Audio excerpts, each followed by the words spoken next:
അമേരിക്കയും ഇറാനും തമ്മിലുള്ള സംഘർഷം വീണ്ടും രൂക്ഷമാകുന്നു. സമാധാന ചർച്ചകൾ നടക്കുന്നുണ്ടെന്ന അവകാശവാദങ്ങൾക്കിടയിലും ഇരു രാജ്യങ്ങളും തമ്മിലുള്ള സൈനിക ആക്രമണങ്ങൾ ഗൾഫ് മേഖലയെ വലിയൊരു യുദ്ധത്തിന്റെ വക്കിലെത്തിച്ചിരിക്കുകയാണ്.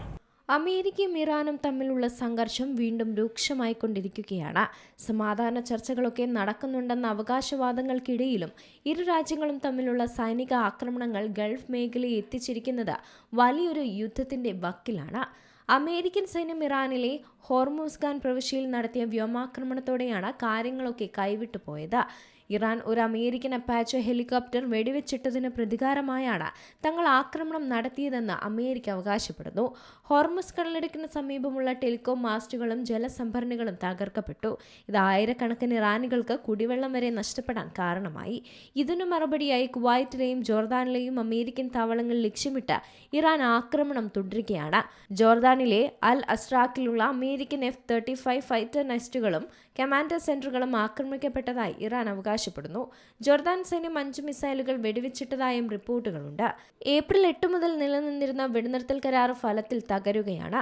ആണവായുധ നിർമ്മാണം, യുറേനിയം സമ്പുഷ്ടീകരണം, ആണവ സൈറ്റുകളിലെ പരിശോധന തുടങ്ങിയ വിഷയങ്ങൾ ഒത്തുതീർപ്പിലെത്താൻ ഇരു രാജ്യങ്ങളും പെടാപ്പാട് പെടുകയാണ്.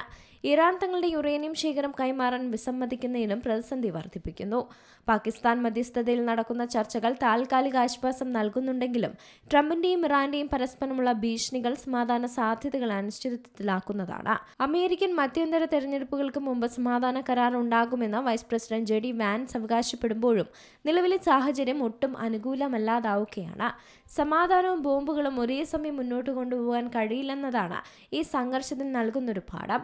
നയതന്ത്ര തലത്തിൽ ചർച്ചകൾ നടക്കുമ്പോഴും സൈനിക നടപടികൾ തുടരുന്നത് മേഖലയിലെ സാധാരണക്കാരുടെ ജീവനും സ്വത്തിനുമൊക്കെ ഭീഷണിയാകുന്നുണ്ട്. ലോകം ഉറ്റുനോക്കുന്ന ഈ പ്രതിസന്ധിക്ക് എത്രയും വേഗം പരിഹാരം കണ്ടില്ലെങ്കിൽ അത് വലിയൊരു ആഗോള പ്രത്യാഘാതത്തിലേക്ക് തന്നെ നയിച്ചേക്കും. സമാധാനത്തിന്റെ പേരിൽ പുതിയ തീയതികൾ പ്രഖ്യാപിക്കുമ്പോഴും വ്യവസ്ഥകൾക്കും ബാധകൾക്കും അപ്പുറം സുസ്ഥിരമായ ഒരു ശാന്തി തന്നെയാണ് ലോകം ആഗ്രഹിക്കുന്നത്. International desk Zee Malayalam news. ഏറ്റവും പുതിയ വാർത്തകളും വിശേഷങ്ങളും വിരൽ തുമ്പിലറിയാൻ സീ മലയാളം ന്യൂസ് എല്ലാ ഡിജിറ്റൽ പ്ലാറ്റ്ഫോമുകളിലും ലഭ്യം.